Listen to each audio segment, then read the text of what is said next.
Welcome everyone. Morning news के इस session में आपका स्वागत है। मैं विपिन शर्मा आज लेकर हाजिर हूं आज के समाचार पत्रों में छाई हुई मुख्य खबरें जो हमारी रोजमर्रा की जिंदगी को किसी न किसी रूप में प्रभावित करती हैं और साथ ही जो युवा हैं और रोजगार की तलाश में हैं, सरकारी नौकरी के अवसर देख रहे हैं, तो उनके लिए भी बहुत सारी खबरें होती हैं और बहुत सारे जनरल नॉलेज के क्वेश्चन भी इसी में से तैयार होते हैं जो उनको कहीं ना कहीं प्रभावित करते ही रहते हैं। तो बिना देर किए हुए करते हैं शुरू पहली खबर से। आज की पहली खबर है, एएमयू का अल्पसंख्यक दर्जा नई पीठ तय करेगी। सुप्रीम कोर्ट के 7 जजों की संविधान पीठ ने 57 साल पुराना फैसला रद्द कर दिया है। क्या है? सुप्रीम कोर्ट के 7 जजों की संविधान पीठ ने शुक्रवार को 57 साल पुराने एक फैसले को रद्द कर दिया। उस फैसले में कहा गया था कि अलीगढ़ मुस्लिम विश्वविद्यालय एएमयू अल्पसंख्यक शैक्षणिक संस्थान का दर्जा पाने का हकदार नहीं है क्योंकि इसकी स्थापना केंद्रीय कानून के तहत हुई है। अब 3 जजों की पीठ यह तय करेगी कि एएमयू अल्पसंख्यक शैक्षणिक संस्थान है या नहीं है। तो देखते हैं आगे। जो है कुलपति हैं एएमयू की प्रोफेसर नईमा खातून, उनके मुताबिक सभी लोग सुप्रीम कोर्ट के फैसले का सम्मान करते हैं, हम भी इसका सम्मान करते हैं। अब हम बस इंतजार करेंगे और अपने कानूनी जो विशेषज्ञ हैं उनसे चर्चा करेंगे। मैं भी कुछ भी कहने की स्थिति में नहीं हूँ। 1967 का फैसला क्या था वो जान लेते हैं। सुप्रीम कोर्ट के 5 जजों की पीठ द्वारा 1967 में अजीज बादशाह बनाम भारत सरकार मामले में कहा गया था एएमयू को अल्पसंख्यक संस्थान का दर्जा नहीं दे सकते क्योंकि इसकी स्थापना केंद्रीय कानून के तहत हुई और यह एक केंद्रीय विश्वविद्यालय है। आगे खबर है, डबल डेकर सिटी बसों में महिलाओं को एमएसटी पर मिलेगी 50% छूट। प्रदेश की पहली डबल डेकर इलेक्ट्रिक बस को मुख्यमंत्री ने दिखाई हरी झंडी। उत्तर प्रदेश से खबर है।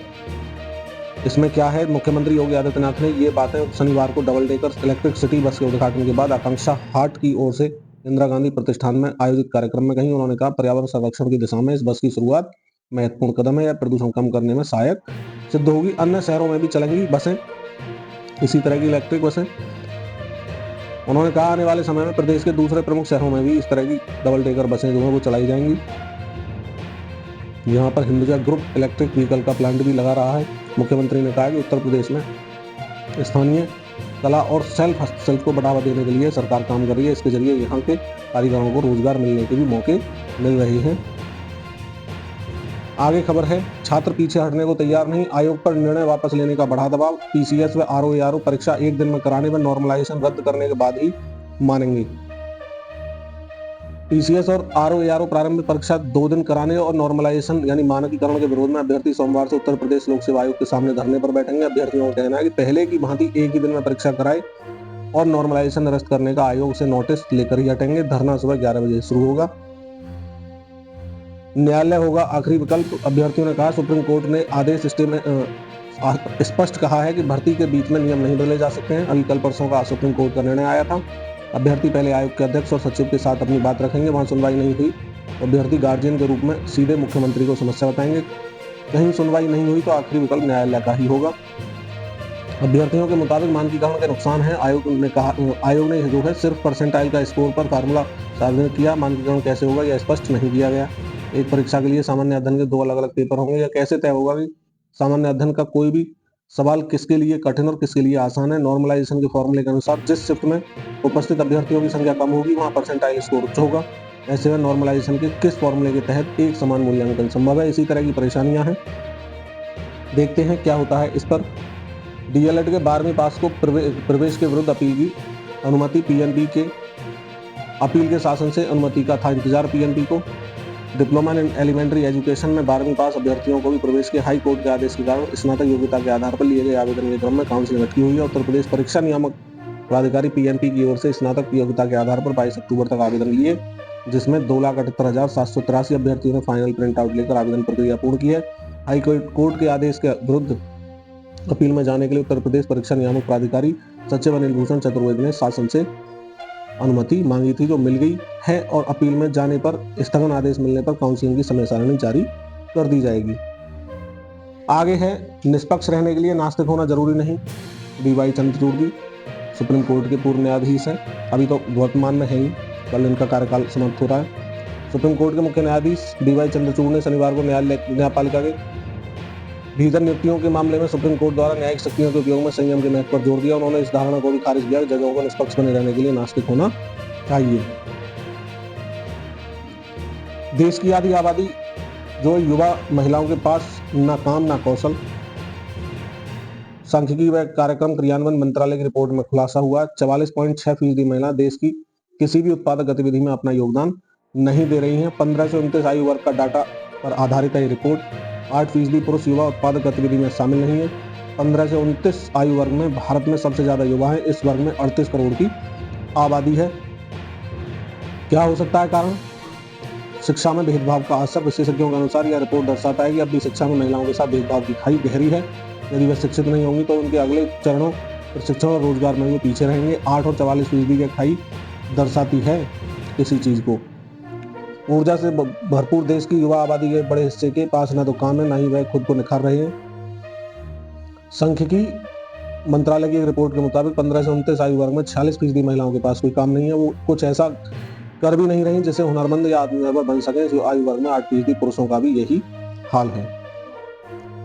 बिहार के सभी सरकारी विद्यालयों की कक्षाओं में लगेंगे सीसीटीवी कैमरे। मध्याह्न भोजन योजना से शिक्षकों को दूर रखने को 10 जिलों में पायलट प्रोजेक्ट शुरू हो चुका है। बिहार में स्कूली शिक्षा में गुणवत्तापूर्ण सुधार करने में जुटी सरकार अब प्रत्येक विद्यालय में सीसीटीवी कैमरे लगाने जा रही है। उच्च माध्यमिक विद्यालयों की 12वीं कक्षाओं में सीसीटीवी कैमरे का प्रयोग सफल होने के बाद शिक्षा विभाग ने तय किया है कि इस साल 8वीं, 9वीं, 10वीं और 11वीं वर्ग कक्षाओं में भी सीसीटीवी कैमरे लगाए जाएंगे। इसके बाद चरणबद्ध तरीके से प्राथमिक एवं मध्य विद्यालयों की कक्षाओं में सीसीटीवी कैमरे लगाने पर जो कार्य है इसका वो पूरा कर लिया जाएगा। शनिवार को शिक्षा विभाग के अपर मुख्य सचिव डॉक्टर एस सिद्धार्थ ने इसकी जानकारी दी। वे शिक्षा की बात हर शनिवार लाइव कार्यक्रमों में शिक्षकों के प्रश्नों से रूबरू थे। आगे खबर है, यादों को सहेजने में मस्तिष्क के अलावा अन्य कोशिकाएं भी सहायक होती हैं। यह सभी को पता है। हमारा मस्तिष्क स्मृतियों को सहेज कर रखता है, लेकिन एक शोध में सामने आया कि शरीर के अन्य भागों में भी कोशिकाएं जो हैं उनकी यादों को संग्रहित करने का काम करती हैं।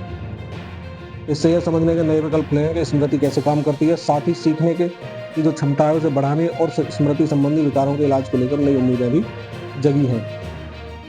सभी स्कूली बच्चों के लिए आधार अनिवार्य। शिक्षा विभाग ने नवंबर-दिसंबर तक सभी बच्चों के आधार कार्ड बनाने का दिया निर्देश। जिलाधिकारियों को छूटे हुए स्कूली बच्चों के जन्म प्रमाण पत्र बनवाने में तेजी लाने को कहा है। खबर है बिहार पटना से। राज्य के सभी स्कूली बच्चों के लिए आधार कार्ड अनिवार्य है। इसके लिए जरूरी है जिन बच्चों के जन्म प्रमाण पत्र नहीं है उनके जन्म प्रमाण पत्र भी बने। बच्चों के जन्म प्रमाण पत्र जल्दी बने, इसके लिए शिक्षा विभाग की ओर से सभी जिलाधिकारियों को निर्देश दे दिया गया है। प्रत्येक विद्यालय में संगीत की कक्षा लगाने की भी बात की गई है। Justice B R Gavai NALSA के कार्यकारी अधिकारी जो अध्यक्ष हैं वो नामित कर दिए गए हैं। सुप्रीम कोर्ट के जज जस्टिस बी आर गवई को राष्ट्रीय विधिक सेवा प्राधिकरण यानी नालसा का कार्यकारी अध्यक्ष नामित किया गया है। नालसा का कार्य समाज के लिए कमजोर वर्गों को मुफ्त कानूनी सेवाएं प्रदान करना है। आंगनवाड़ी कार्यकर्ताओं को स्थायी कर्मी माना जाए, कोर्ट का आदेश है। गुजरात हाईकोर्ट के राज्य और केंद्र सरकार को दोनों को निर्देश दिया है। गुजरात हाईकोर्ट ने वे आंगनवाड़ी कार्यकर्ताओं और सहायिकाओं के साथ नियमित रूप से चयनित स्थायी सिविल कर्मचारियों के समान व्यवहार करें। हाईकोर्ट के फैसले से देश भर के लाखों आंगनवाड़ी कार्यकर्ताओं और सहायकों को लाभ होगा।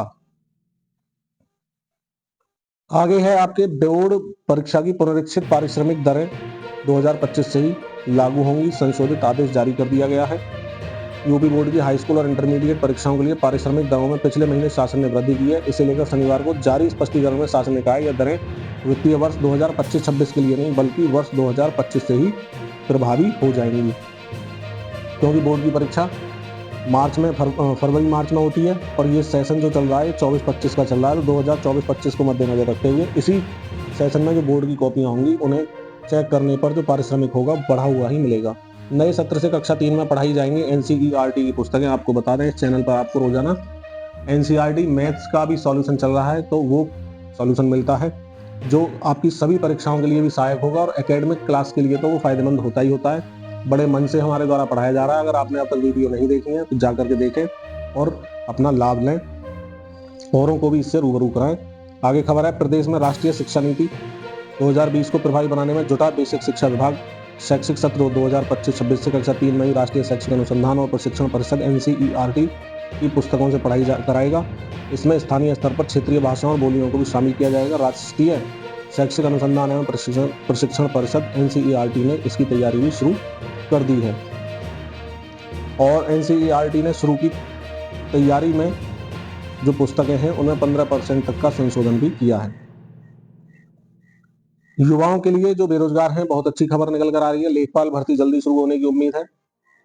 5 वर्षों में रिक्त हुए पदों का अधियाचन भी मांगा जा रहा है। लेखपाल भर्ती जो जल्द शुरू होने की उम्मीद है, उसके लिए राजस्व परिषद ने सभी मंडलायुक्त को पत्र जारी कर वर्ष 2020-21 से लेकर 2024-25 तक रिक्त हुए लेखपाल के पदों की गणना करते हुए अधियाचन मांगा है। अधियाचन त्रुटि 3 हो तो लखनऊ स्थित परिषद कार्यालय में 11 नवंबर को मंडलवार बैठक बुलाई गई है।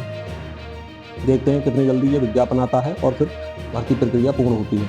महिला आयोग की एडवाइजरी को बताया महिला स्वतंत्रता पर हमला। महिलाओं को केवल महिला दर्जी से कपड़ों की नाप करवाने के लिए सरकार से कानून लाने की महिला आयोग की सिफारिश को अखिल भारतीय जनवादी महिला समिति एडवा ने महिलाओं की स्वतंत्रता पर हमला करार दिया। एडवा ने आयोग की एडवाइजरी की निंदा करते हुए कहा है कि इस तरह के पहरे लगाना तालिबानी फरमान है। एडवा की सचिव मधु गर्ग ने बयान जारी कर बताया कि बीती 28 अक्टूबर को महिला आयोग ने एक एडवाइजरी जारी की थी, जिसमें महिलाओं के कपड़ों की नापजोख पुरुष दर्जियों से न करवाकर केवल महिला दर्जी से करवाने के लिए राज्य सरकार से कानून लाने की सिफारिश की गई है। इस एडवाइजरी में सैलून व जिम में भी महिलाओं से ही बाल कटवाने और जिम में केवल महिला जिम ट्रेनर की नियुक्ति की बात की गई है। उन्होंने इसे महिला सुरक्षा के नाम पर महिलाओं की स्वतंत्रता पर भी हमला बताया है। आगे खबर है, पोर्टल पर विश्वविद्यालय शिक्षकों का डाटा अपलोड करना अनिवार्य कर दिया गया है। शिक्षा विभाग ने अक्टूबर नवंबर के वेतन भुगतान के लिए लगाई है शर्त। बिहार पटना से खबर है, शिक्षा विभाग विश्वविद्यालयों के शिक्षकों व कर्मियों के वेतन भुगतान के लिए नई व्यवस्था लागू कर रहा है। इसके तहत शिक्षा विभाग के पेरोल मैनेजमेंट पोर्टल पर सभी शिक्षकों एवं कर्मचारियों का डाटा अपलोड करना अनिवार्य कर दिया गया है। जिन शिक्षकों तथा कर्मियों का डाटा अभी तक विश्वविद्यालय द्वारा पोर्टल पर अपलोड नहीं किया गया, उनके डाटा को सप्ताह भर में पोर्टल पर अपलोड करना है, ताकि अक्टूबर नवंबर का वेतन भुगतान सुनिश्चित किया जा सके। डाटा अपलोड नहीं रहने पर संबंधित शिक्षकों व कर्मचारियों के वेतन भुगतान की राशि जारी नहीं की जाएगी, यानी उन शिक्षकों का वेतन ही बंद हो जाएगा। आगे खबर है, गोल्डन बॉय के नए कोच बने वर्ल्ड रिकॉर्ड होल्डर जेलेजनी। 3 बार ओलंपिक के गोल्ड मेडलिस्ट और 3 बार वर्ल्ड रिकॉर्ड होल्डर हैं जेलेजनी। भारत के स्टार जेवलिन थ्रोअर एथलीट हैं नीरज चोपड़ा जी ने अगले सेशन की शुरुआत से पहले सैटरडे को 3 बार के ओलंपिक चैंपियन और world record holder John Zelezny को अपना कोच नियुक्त किया। चेक रिपब्लिक को 58 वर्षीय जेलेजनी को मॉडर्न एरा का सबसे महान जेवलिन थ्रो एथलीट माना जाता है और उन्होंने अपने अमेजिंग करियर में 3 ओलंपिक गोल्ड मेडल 1992, 96 और 2000 और इतने ही वर्ल्ड रिकॉर्ड 1993, 95, 2001 में जीते। जेलेजनी के नाम इस कंपटीशन में 98.48 मीटर की वर्ल्ड रिकॉर्ड भी दर्ज है। नीरज मेरी पहली पसंद है, जेलेजनी ने कहा है। जेलेजनी के फैन थे नीरज, जो तैयारी करते थे जेलेजनी को देखकर ही करते थे। टीम इंडिया पाकिस्तान नहीं जाएगी। क्या है खबर, भारतीय टीम अगले साल पाकिस्तान में 19 फरवरी से 9 मार्च के बीच होने वाली चैंपियंस ट्रॉफी में खेलने नहीं जाएगी। बीसीसीआई की तरफ से आईसीसी को यह साफ कर दिया गया है। आगे रोजगार की तलाश में रहने वाले युवाओं के लिए खबर है, यंत्र इंडिया लिमिटेड में आवेदन आमंत्रित किए गए। अप्रेंटिसशिप के लिए इच्छुक उम्मीदवार आवेदन कर सकते हैं। 3883 पद है। आवेदन की अंतिम तिथि जो है वो 21 नवंबर 2024 है। आयु सीमा 14 और 18 वर्ष है मिनिमम, देख सकते हैं जाकर के। अधिकतम 35 वर्ष है। ज़्यादा जानकारी के लिए recruit.gov.com पर आप एक बार सर्च कर सकते हैं। इसी के साथ आज की खबरों का सिलसिला यहीं समाप्त होता है। मिलते हैं नई खबरों में, नई वीडियो में।